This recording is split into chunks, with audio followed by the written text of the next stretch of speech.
तर आणखी महत्त्वाची बातमी आपण बघतोय, अनेक भाजपच्या इच्छुक कार्यकर्त्यांना उमेदवारी न मिळाल्यामुळे नाशिकमध्ये भाजप कार्यकर्त्यांनी थेट एबी फॉर्मची पळवापळवी केली।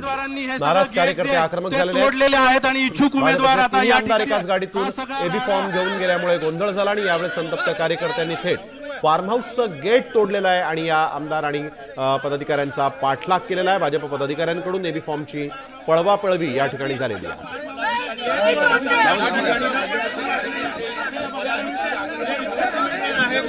जे माजी नगरसेवक आहेत त्यांना तिकीट देण्याचा शब्द देण्यात आलेला होता, मात्र तिकीट अद्यापही मिळालेलं नाहीये, एबी फॉर्म मिळालेला नाहीये आणि परिणामी ही सगळी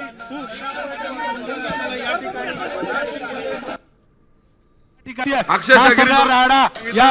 प्रभाग क्रमांक मी सातूरचा मंडल अध्यक्ष 2 वेळेस मंडळाच्या गिरीश भाऊने आम्हाला आदेश दिले, आपल्याला आमदारकीला आपलं तिकीट निवडून आणायचंय। विश्वास नागरे ज्या माणसाचा पक्षाशी काही संबंध नाही अशा माणसाला 2 कोटी रुपये घेऊन तिकीट देतात, आम्ही काय करायचं?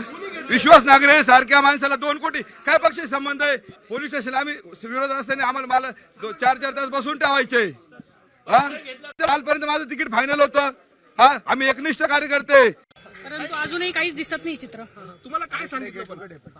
मला सांगितलं की तुमचं आहे तिकीट फायनल, पण अजूनपर्यंत का बरं मग फोन येत नाहीये, का बरं एबी फॉर्म हातात मिळत नाहीये? एकनिष्ठ असून सुद्धा जर असं आमच्यावर होत असेल तर मला आता ते मला काहीच कळत नाही चित्र। नवीन लोक भरपूर आलेले आहेत, आता कोणाची दावेदारी इथं होते आमच्या प्रभागामध्ये? कोणी नेमकं तुमचं तिकीट कापलं असं तुम्हाला वाटतंय ताई? तर नवीन लोक भरपूर आलेले आहेत, आता मी इथे काही कोणाची नावं घेणार नाही। अखेर तोडलेला आहे, भाजपच्या इच्छुक उमेदवारांनी हे सगळं गेट जे आहे ते तोडलेले आहेत आणि इच्छुक उमेदवार आता या ठिकाणी हा आपण बघतोय की हे गेट अखेर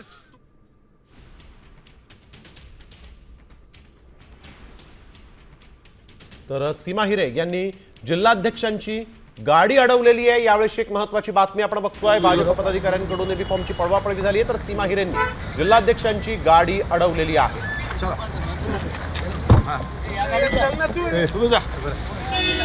गेले जातील यार भाऊ